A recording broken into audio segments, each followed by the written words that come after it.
नमस्कार सर, बहुत बहुत स्वागत है आपका। नमस्कार अंजू जी, बड़ी कृपा की आपने कि इतने महत्वपूर्ण प्रकरण पे आपने वार्तालाप का अवसर दिया। जय हिंद, वंदे मातरम। जय हिंद, वंदे मातरम।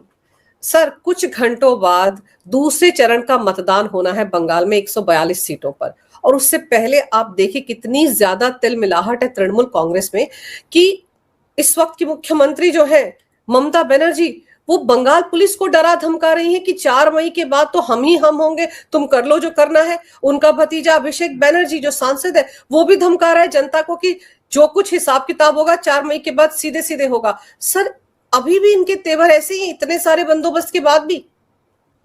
ये तो हमेशा से आक्रामक रहे हैं अंजू जी, इसमें क्या चीज जो है अप्रत्याशित है या आश्चर्यजनक है। लेकिन जनता को समझ लेना चाहिए कि इस बार इस पार या उस पार की लड़ाई है और ये बड़ा मुश्किल हो जाएगा। ये जो धमकी धौंस दपाटे की बात करने के दोनों मैं कहूंगा कि आंटी और नेफ्यू जो आदि हैं, वो अब नहीं होने वाला है। ये धमकी धौंस दपाटे में आपने देखा उसकी शुरुआत ये हो गई है कि एनआईए को कुछ विवेचनाएं दे दी गई। सामान्यतः अगर बम मिले हैं, विस्फोटक मिले हैं, और छोटे मोटे बम तो नहीं मिले हैं। अगर जो बम मिले हैं, अगर उसकी मैं आपको बताऊं गिनती, 100 बम एक तरफ मिले हैं। इसके अलावा 100 क्रूड बम तो एक जगह मिले हैं। 79 बम की तरह के जो ऑब्जेक्ट्स हैं, 5 kilo gun powder, 161 1.61 KG sulphur यानी गंधक, एमोनियम नाइट्रेट 1000 किलो, और इसके अलावा 1600 किलो एमोनियम नाइट्रेट। अब इतनी बड़ी मात्रा में अगर विस्फोटक पदार्थ मिले हैं और इसकी पूरी जांच एनआईए को दे दी गई है, उसके तो आदेश भी आप देख लीजिए, बिल्कुल उसमें एक स्पीकिंग ऑर्डर पास किया गया है कि किस तरीके से ये किया जाएगा। एफआईआर नंबर 62/26, थाना उत्तर काशीपुर, डिस्ट्रिक्ट बांगुर, धारा 288 बीएनएस, सेक्शन 4 एक्सप्लोजिव्स एक्ट। इसमें सारी चीजें जो है ये एनआईए विवेचना करेगी। 2-4 विवेचना और अगर एनआईए को चली गई तो ये 4 मई छोड़ दीजिए। ये अगर जीत भी जाती, मैं अगर इसलिए लगा रहा हूं क्योंकि ये इसका परिणाम कुछ भी हो सकता है। अगर जीत भी गई और एनआईए तफ्तीश करेगी और एनआईए जो है इनके नेफ्यू को और आंटी को दोनों को जिम्मेदार मानती है, तो उसके बाद क्या होगा। वैसे भी इन्होंने जो कर्म करके रखे हैं, सुप्रीम कोर्ट भी इनकी हरकतों से आजिज आ चुकी है। और जिस तरीके की हरकतें हो रही हैं और जिस तरीके की, बिल्कुल सबने सारे घोड़े छोड़ दिए, तृणमूल कांग्रेस ने भी।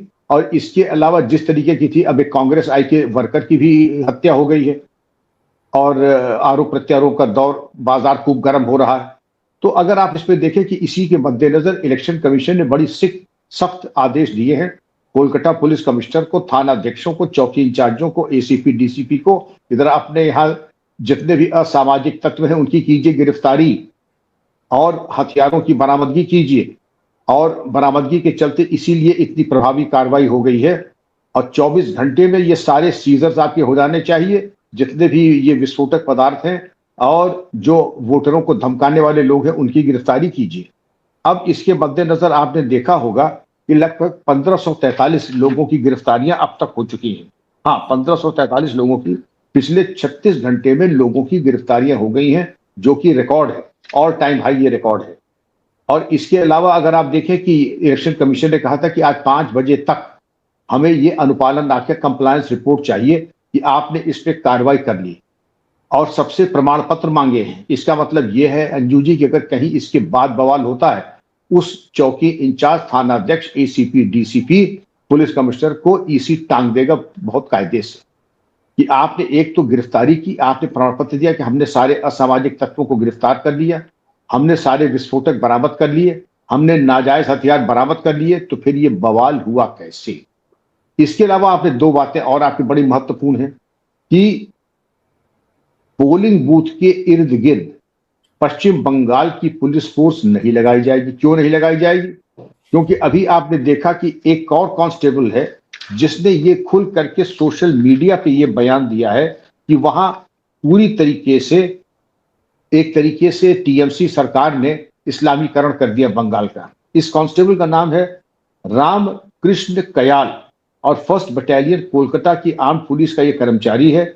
और इसने टीएमसी पे ये आरोप लगाया है कि इसने बंगाल का इस्लामाइजेशन करा दिया है।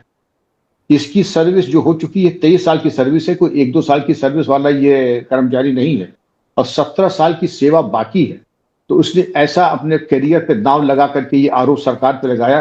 हालांकि उसका खामियाजा भी भुगता, क्योंकि तुरंत सस्पेंड हो गया, क्योंकि वर्दीधारी के बड़े सख्त आचरण नियमावली होते हैं कि अगर सरकार के खिलाफ कोई शिकायत है, ये तरीका नहीं कि सोशल मीडिया पे जाके आप आरोप लगाएं। लेकिन अगर आरोप आया है तो मैं चाहूंगा कि आईबी और तमाम इंटेलिजेंस और केंद्रीय जो एजेंसीज है इसकी जांच करें, क्योंकि अगर सिपाही स्तर का अधिकारी ये गंभीर आरोप लगा रहा है तो इसका मतलब बहुत भयानक फॉल्ट लाइंस हैं बंगाल के प्रशासन में। बहरहाल हम आ जाते हैं इलेक्शन के अरेंजमेंट्स पे। 1543 की गिरफ्तारी, पश्चिम बंगाल के कर्मचारियों को 100 मीटर की परिधि में न लगाया जाना, इसका मतलब आप शामिल हैं। इसके बारे में इलेक्शन कमीशन के आदेश के खिलाफ टीएमसी हाईकोर्ट गई, वहां पर भी जो है इसको कोई बहुत राहत नहीं मिली। इसके अलावा इलेक्शन कमीशन ने 2 व्हीलर्स के ऊपर भी एक बहुत सख्त टिप्पणी की थी, ये नहीं चलाए जाएंगे। सारी दुनिया जानती है कि हमारे जुडिशियल ऑफिसर्स का जब 1 अप्रैल को घेराव हुआ था, जब वो घेराव के बाद घर जा रहे थे तो अंजू जी उनको भी दौड़ाया गया था 2 व्हीलर से।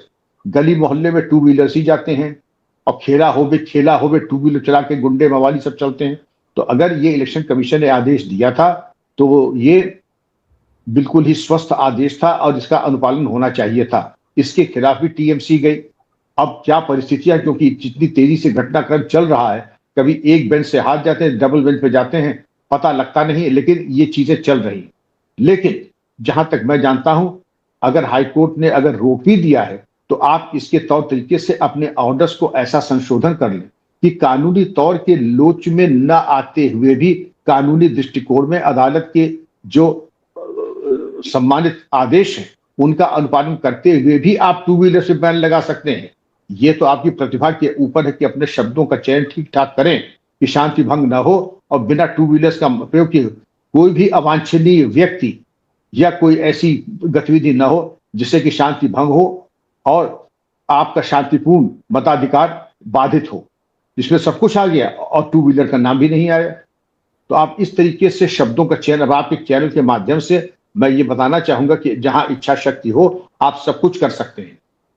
अगर 2 व्हीलर से प्रतिबंध है तो ये थोड़ी कहा है कि जो लोग इलेक्शन को प्रभावित करें, वहां बमबाजी करें, वहां खेला होबे करें, नारेबाजी करें तो वो अलाउ होगा। आप इस तरीके के आदेश करके आप सब कुछ बैन कर सकते हैं। फिर बात आती है गलियों की, मोहल्लों की। गलियों मोहल्लों की बात अगर आती है तो गलियां बहुत होती हैं और लोग गलियों में मार करके भाग जाते हैं, बम फेंक के भाग जाते हैं, चाकू मार के भाग जाते हैं। ऐसी जगहों पे ये करना चाहिए कि छतों पे ड्यूटी लगाएं, दूरबीन के साथ रखें, पानी और भोजन की व्यवस्था रखें वहां, और गलियों के मुहाने के ऊपर लगा, गलियों के 10 फुट के अंदर कर्मचारी, क्योंकि जब आदमी बम मार के गली में भागता है तो अंदर ही तो भागेगा। और वहां आपकी शिकार पार्टी बैठी रहे, जो भागता आए 4 लठ मार के बैठा ले, पूछे भाई कहां से भाग के आ रहे, क्यों भाग के आ रहे। जब आप तलाशी लेंगी तो उनकी जेब से मिलेगा पत्थर और बम और इस तरीके के आपत्तिजनक सामान। और ये संतोष का विषय है कि सेंट्रल पैरामिलिट्री फोर्सेज ने अभी एक ऑपरेशन लॉन्च किया है और उस ऑपरेशन का नाम है ऑपरेशन ऑल आउट। इस ऑपरेशन ऑल आउट में कॉन्फिडेंस बिल्डिंग मेजर्स लिए जा रहे हैं, छतों पे ड्यूटी लग रही है, फ्लैग मार्चेस किए जा रहे हैं, गाड़ाबंदी हो रही है, यानी पिकेटिंग हो रही है, जिससे कि ये चीज जनता में एक विश्वास जागृत हो कि पर्याप्त फोर्स है, चप्पे चप्पे पर फोर्स लगा है, आप निर्भीक होकर के आके अपना मताधिकार का प्रयोग करें। तो अंजू जी यहां तक तो बात बिल्कुल सही है। सेंट्रल पैरामिलिट्री फोर्सेस को यह आदेश मिला, उन्होंने अपनी कार्रवाई पूरी कर ली। कैलकाटा पुलिस को मिली, उन्होंने आदेश पूरा किया। 1543 की गिरफ्तारी भी हो गई। और अब ये बात आती है आरोप प्रत्यारोप की और दुनिया भर की जो बातें। 4 मई के बाद हम देख लेंगे, तो अरे कौन किसको देख लेगा, ये किसको धमकी धपाटे दे रहे हैं यार। ये भारत देश है, संविधान चलता है, आपकी धमकी से थोड़ी चलता है। एक है बायरन बिस्वास, उन्होंने तो पैरामिलिट्री को धमकाया है। बायरन बिस्वास ने यह कहा है कि हम तुम्हारी खाल उतार देंगे हड्डी से। मतलब इसके ऊपर तो मैं चाहूंगा कि मुकदमा लिख जाए, ये टीएमसी एमएलए कैंडिडेट है ये, और ना बातचीत इसकी जो है बिल्कुल गुंडे और अपराधी वाली। आपको क्या गरज गई थी कि आप पैरामिलिट्री फोर्सेस से कहें कि हम खाल उतार लेंगे, और पैरामिलिट्री फोर्स अगर ये आपसे कहे तब आप क्या करेंगे, तब आप क्या करेंगे। इसलिए जबान संभाल के बात कीजिए नेताजी। और मैं चाहूंगा कि ये हेट स्पीच में आता है और राजकीय कर्मचारियों के अपने कर्तव्य के पालन में व्यवधान उत्पन्न करना है, और इनके ऊपर कार्रवाई, मुकदमा लिख जाना चाहिए इनके ऊपर, और ये भी जाना चाहिए बहुत कायदे से, इसकी तफ्तीश होनी चाहिए। अभिषेक बनर्जी भी यही कह रहे हैं कि 4 मई की मतलब 4 मई को क्यों ये 4 मई की डेडलाइन लगा रहे हैं। अरे दम हो तो तुम आज देख लो, 4 मई तक इंतजार क्यों कर रहे हो? इनको ये उम्मीद है कि 4 मई को फैसला आ जाएगा और आप जीत जाएंगे, और जीतने के बाद आप जिसको चाहे देख लें। तो सही ये समझ लीजिए कान खोल करके, वो दुर्दिन अब लौटने वाले नहीं है। मैंने बताया 3 ही सूरतें हैं, आप जीत गए, आप हार गए, प्रेसिडेंट रूल लग गया। आखिर की दो जो बातें, अगर आप हार गए, प्रेसिडेंट रूल लग गया, तो आप अपनी खैर मनाइए। अगर आप जीत भी गए तो भी मेरा किसी से कोई विरोध भाव नहीं है, बैर भाव नहीं है, तब भी आप अपनी खैर मनाइए। ये एनआईए जो तफ्तीशें कर रही है जुडिशियल ऑफिसर्स को लेकर के, ये अब बम वाली तफ्तीश आ गई, एनआईए कर रही है, और 2-4 तफ्तीशें और आ गई एनआईए के पास। ये मान के चलिए कि आप सबका नाम इन तफ्तीशों में आने वाला है।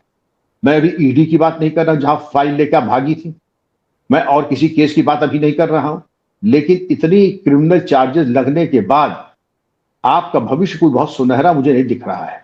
जो लोग धमकी धपाटे की बात कर रहे हैं, अगर सरकार अपनी कमर कस ले, आप जीत भी जाएं, तो भी आपका भविष्य बहुत उज्जवल मुझे नहीं दिख रहा है। सर, ममता बनर्जी का ही एक उम्मीदवार है जहांगीर खान, जो कि 24 परगना में ही एक सीट से खड़ा है। उसके घर पर छापा मारा था सीएसएफ के जवानों ने। उनके साथ ही एक आईपीएस अधिकारी हैं जो उत्तर प्रदेश से अभी अभी वहां पर एज एन ऑब्जर्वर गए हैं। तो आप सोचिए कि वहां पर भी सब कुछ मिला, और वही है जो कि वहां के इलाके के लोगों को डरा धमका रहे थे, और ये बहुत करीबी हैं अभिषेक बनर्जी और ममता बनर्जी के। इनका इतिहास भी कुछ ऐसा रहा है। ये भी वहां पर यही कहते फिर रहे हैं कि 4 मई के बाद देख लेंगे देख लेंगे। सर, तो आप सोचिए कि पहला चरण तो कमोबेश हम कह सकते हैं कि शांतिपूर्ण तरीके से चला गया, 152 सीटों पर मतदान हो गया ठीक से, लेकिन ये 142 के लिए दूसरे चरण के लिए तो कितनी मारामारी मच गई है। सारे जो आपने गिनाए कि कितने बारूद असला मिल रहा है, ये सब दूसरे चरण से पहले ही मिल रहा है। डू और डाई की सिचुएशन आ गई इंजू जी, करो या मरो, क्योंकि इनको साफ दिखाई पड़ रहा है कि विदाई बिल्कुल संभव है। इनकी सरकार की विदाई की पूरी संभावना है। पूरी संभावना के साथ साथ अब आप आगे देखिए, जहांगीर खान कोई बहुत बड़े साफ सुथरी छवि के नहीं है, और जिन अधिकारी की आप बात कर रही हैं उनका नाम अजय पाल शर्मा है। उनकी छवि बहुत कड़क अफसर की है उत्तर प्रदेश में, लेकिन वो प्रेक्षक होकर के गए हैं। उन्होंने जहां पर आपत्तिजनक कोई बात रही होगी तो सीआईएसएफ ने वहां पे छापा मारा होगा, और अजय पाल शर्मा अपने कर्तव्य के अनुरूप केवल प्रेक्षक के रूप में वहां गए होंगे। लेकिन अजय पाल शर्मा की उत्तर प्रदेश की जो छवि है, मुजफ्फरनगर की है या नोएडा की है या जौनपुर की है, वो ये है कि बहुत ही खूंखार अफसर है। अब वहां पर इसमें कोई लगता कि शायद जैसे आपने कोलकाता पुलिस को या किसी तरीके के आपने सुना होगा कि एक थाना अध्यक्ष थे उनके, जिनके यहाँ पे ईडी का छापा पड़ा, वो समझते कि इसी मेल के ये लोग रहे होंगे, तो ऐसी बात नहीं है। अजय पाल शर्मा दूसरे ही मिजाज का है, और जहांगीर खान वगैरह अगर इन्होंने कुछ उल्टा सीधा किया तो ये मान के चलिए कि जहांगीर खान के स्वास्थ्य के लिए वो ठीक नहीं रहेगा, अगर उन्होंने कोई उल्टा सीधा करने की कोई कोशिश की। और ये इनका अंदाज ये था कि जैसे पश्चिम बंगाल का एक डीसीपी है जिसका नाम है शांतनु सिन्हा बिस्वास, उसके यहां भी ईडी का छापा पड़ा, क्योंकि वो कोल स्कैम में है, वो एमबीबीएस की एनआरआई कोटे की सीट के स्कैम में है, और कई भ्रष्ट बिजनेसमैनों के साथ ईडी का छापा prevention of money laundering act में। तो वो समझते हैं कि इसी तरीके के घटिया पुलिस अफसर है, जो कि ममता जब धरने में बैठी थी तो ये शांतनु सिन्हा बिस्वाल डीसीपी भी ममता के साथ बैठा था जाके धरने। तो जब पूछा गया भाई आप पुलिस अफसर होकर के वर्दी में कैसे बैठ रहे हैं वहां पे पद्मासन लगा करके, तो उन्होंने यही कहा हम उनकी सुरक्षा में, तो सुरक्षा में अगर जरूरत थी तो सादे कपड़ों में कर्मचारी बैठाए जाते हैं, बावर्दी दुरुस्त आप जो है वहां जाके बैठे हैं, आपको डूब मरना चाहिए। खैर अब तो भागे फिर रहे हैं, भगोड़े हो गए हैं। लेकिन इन्होंने क्या समझा कि अजय पाल शर्मा ही शायद वही है, दमका लेंगे, कुछ रिश्वत दे देंगे।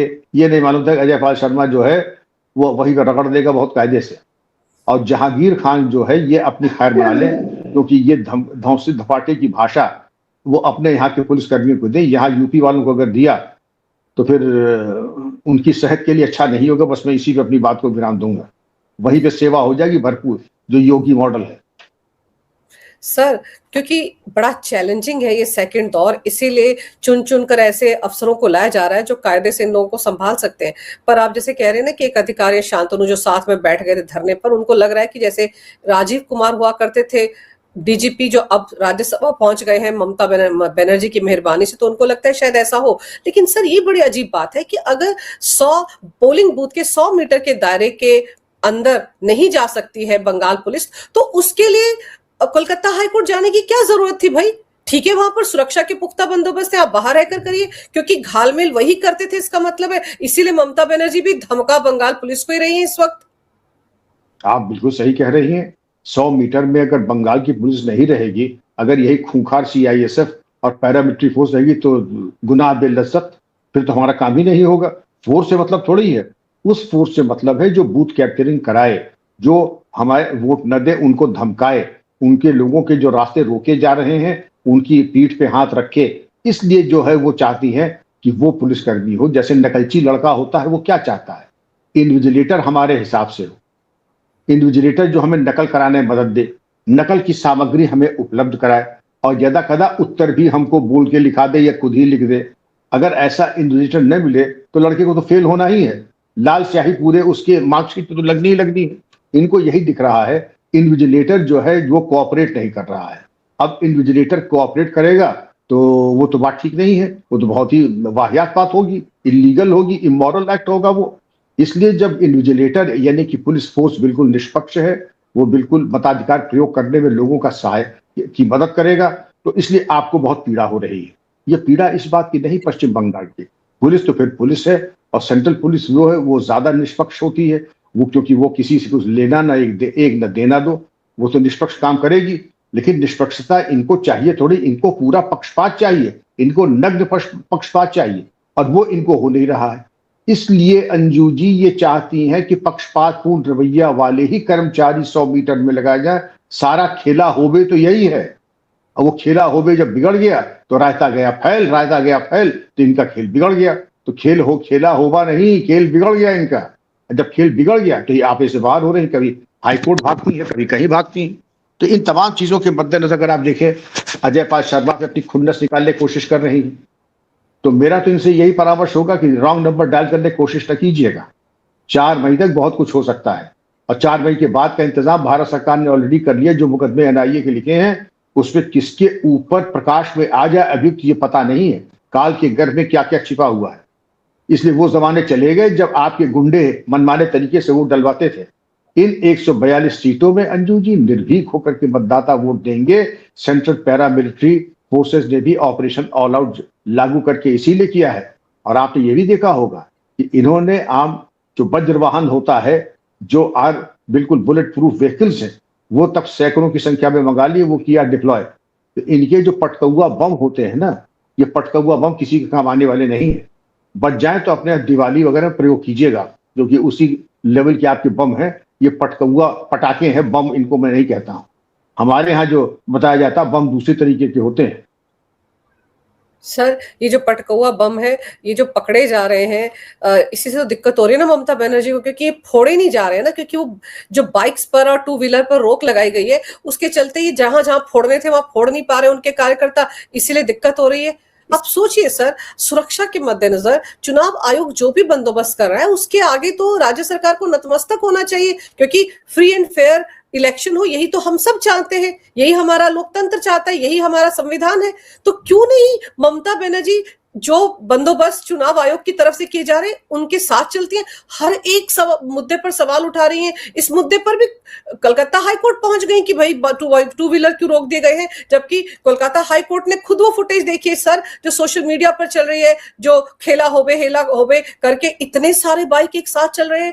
डराने के लिए तो सब कुछ किया जा रहा है, लेकिन इससे भी ममता बनर्जी को जो तकलीफ हो रही है सर, उसी से पता चलता है कि ये लोग अब तक जितने भी चुनाव जीते ऐसे ही जीते हैं। अंजू जी, आपने कहा कि सभी लोग चाहते हैं कि फ्री एंड फेयर इलेक्शन होने चाहिए, ट्रांसपेरेंट होने चाहिए।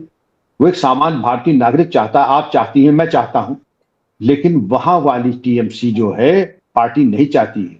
वो चाहती है बूथ कैप्चरिंग हो, वो चाहती है कि खुल के गुंडागर्दी हो और केवल हमारे वोट पड़े, दूसरों के वोट न पड़े, विपक्ष बिल्कुल मटियामेट कर दिया जाए। और उसके मद्देनजर वो अपनी तरीके की पुलिस फोर्स चाहती हैं, वो अपने तरीके की पुलिस व्यवस्था चाहती हैं, अपने तरीके के जो सुरक्षा इंतजाम चाहती हैं। वो अब कम से कम होने वाला नहीं। वो पहले भी आपने देखा कि पहले चरण में कोई खास हिंसा नहीं हुई थी, 3 घटनाएं हुई थी, लेकिन कोई हत्या आदि नहीं थी जो पहले होती थी, कोई लंबी चौड़ी आगजनी नहीं हुई। लेकिन इस बार तो आप मान के चलिए कि जिसको अगर मतलब आत्मघात करना होगा वो हिंसा करने की कोशिश करेगा। पैरा मिलिट्री फोर्स उनको मटियामेट कर देगी, ये मेरी गारंटी है। वो बचने वाला नहीं है, उसको रगेद करके दौड़ा दौड़ा के मारा जाएगा। और ये 4 मार्च की, ये 4 मई की जो बातें की जा रही है, ये जरा भूल जाएं, क्योंकि ये अभी कहा गया है कि पैरामिलिट्री फोर्सेस पश्चिम बंगाल में काफी समय तक रहेंगी, इलेक्शन के, निर्वाचन के उपरांत भी, रिजल्ट आने के बाद भी। तो 4 मई को वापस थोड़ी आ जाएंगे, वो कई हफ्तों तक, महीनों तक हो सकता रहे वहां पे, जब तक कि हर तरीके से अमनो अमान ना आ जाए और सुरक्षा की अभेद्य इंतजाम न कर लिए जाए। तो पश्चिम बंगाल की महान जनता इसके लिए तैयार रहे कि भारत के संविधान में जो उनकी सुरक्षा, right to freedom, right to vote, ये पूरी चीजें जो उनका मताधिकार का है, वो पूरा उनका अपना उसका प्रयोग करें और उसके अनुरूप अपने को पूरी तरीके से सुरक्षित समझते हुए अपने मताधिकार का प्रयोग करें। सर, आपने भी इतने सारे इलेक्शन कवर किए होंगे, इलेक्शन कमीशन की तरफ से जो बंदोबस्त किए जाते हैं हर स्टेट में या लोकसभा चुनाव में, वो भी देखे होंगे। क्या कभी आपने ऐसा चुनाव देखा जहां पर इस तरह से, एक तरह से किलेबंदी की जाए कि लोग सुरक्षित वातावरण में भयमुक्त होकर वोट दे पाए, अपने लोकतांत्रिक अधिकार का इस्तेमाल कर पाए? कभी आपने ऐसे बंदोबस्त देखे थे इससे पहले? नहीं, हमने सुरक्षा पूरी देखी, सुरक्षा के कड़े इंतजाम देखे, इलाके को छावनी बदल दिया, लेकिन जितने अच्छे फेल प्रूफ और फूड प्रूफ इंतजाम इस बार किए गए हैं, ऐसा मैंने कभी नहीं देखा न सुना। और इसके लिए मैं इलेक्शन कमीशन, भारत सरकार को बधाई दूंगा कि उन्होंने बहुत ही अच्छी इलेक्शन की व्यवस्था कराई, बिल्कुल अभेद्य। किसको उम्मीद थी कि पहला चरण बिल्कुल शांतिपूर्ण तरीके से हो जाएगा 152 कॉन्स्टिट्यूंसी में, वो हुआ। और इसकी पूरी कामयाबी का राज पैरामिलिट्री फोर्सेस को, इलेक्शन कमीशन को, उनके ऑब्जर्वर्स को और स्थानीय प्रशासन को ही। सर, बूथ के अंदर जो वोट डालने के लिए जब जाएंगे ईवीएम के सामने, वहां पर भी तो बड़े पुख्ता बंदोबस्त है ना, 360 के एंगल पर घूमने वाले सीसीटीवी लगाए गए हैं। और मैंने तो ये सुना है कि ईवीएम के सामने अगर एक से ज्यादा लोग खड़े हो जाएं तो हूटर बजने लगेगा। बिल्कुल, तमाम ऐसे इलेक्ट्रॉनिक इंतजाम किए गए हैं जिससे किसी तरह की कोई गड़बड़ी न होने पाए। Real time communication election commission के स्मार्ट कंट्रोल रूम्स में रीपोल, वोटर की कोई समाचार नहीं आए, कोई खबर नहीं आई, और ये संतोष का विषय है। अंजू जी, बिल्कुल सही कह रहे हैं आप सर कि ये सब बंदोबस्त किए गए हैं और इन बंदोबस्त को देखकर ही ममता बनर्जी तिलमिलाई हुई हैं। और ये जो 142 सीटों पर कुछ घंटों बाद वोटिंग शुरू होगी सर, उन 142 सीटों में से पिछली बार की अगर बात करें तो 123 सीटें टीएमसी को आई थी, और इस बार उनको लग रहा है कि इतने पुख्ता बंदोबस्त होंगे, बंगाल पुलिस अंदर एंटर नहीं कर पाएगी, तो कैसे जीतेंगी वो, इसीलिए तिलमिलाहट है। लेकिन आप सही कह रहे हैं कि वहां पर जितने भी मामले सामने आ रहे हैं वो सारे एनआईए को सौंपे जा रहे हैं। मालदा हिंसा का मामला भी एनआईए को सौंपा गया है। तो यानी कि इस बार चौतरफा फंसने वाले हैं वो सब लोग जो इस तरह की हिंसक गतिविधियों में शामिल रहे हैं। बच के कोई नहीं जा पाएगा। और 4 मई के बाद भी सुरक्षा बल वहां पर तैनात रहेंगे। तो लोगों को जो डराया जा रहा है कि 4 मई के बाद खेला होबे, अब खेला मुझे लगता है सर इनके साथ ही होने वाला है। बिल्कुल सही कह रही हैं, आपने सही कहा। अब ये चारों तरफ से गुंडे मवाली सब घिर चुके हैं, इनके भागने के रास्ते समाप्त हो चुके हैं और इनको सजा दी जाएगी। मेरा एक परामर्श और है, इनके गुंडों को बंगाल में न रखें, इनके गुंडों को दक्षिण भारत और बिल्कुल उत्तर प्रदेश में तमाम ऐसी जगह हैं, जैसे एटा है, मैनपुरी है, ऐसे जेलों में जहां तक आसानी से कोई आदमी पहुंच न सके, कि अगर आना हो कहीं से तो 4 बार ट्रेन बदलनी पड़े, ऐसी जगहों पर लाके रखा जाए, और जिससे कि ये भूल जाए कि ये वाकई गुंडागर्दी क्या होती है, बम कैसे बनाया जाता है, उसके तौर तरीके हैं। और मैं समझता हूं कि उसका भी रोड मैप तैयार है। गुंडे मवालियों ने अगर इस बार कोई दुस्साहस किया अंजू जी, कि उसके बड़े भयावह परिणाम उनके और उनके परिवार के लिए होने वाले हैं। बिल्कुल सही कह रहे हैं आप सर। अब देखते हैं कि क्या कुछ होता है वोटिंग के दिन। लेकिन जिस तरह के बंदोबस्त किए हैं चुनाव आयोग ने सर, जिस तरह से 2.5 लाख के आसपास सुरक्षा बल वहां पर तैनात किए गए सर, तो ममता दीदी की नींद तो उड़ी हुई है। इसीलिए ये सब धमकियां दी जा रही हैं। सर, आपने समय निकाला, बहुत विस्तार से इस विषय पर बहुत अहम जानकारी मेरे दर्शकों को दी। आपका बहुत बहुत धन्यवाद। नमस्कार। भारत माता की जय। वंदे मातरम। जय हिंद। बड़ी कृपा अंजू जी। जय हिंद, वंदे मातरम। Thank you.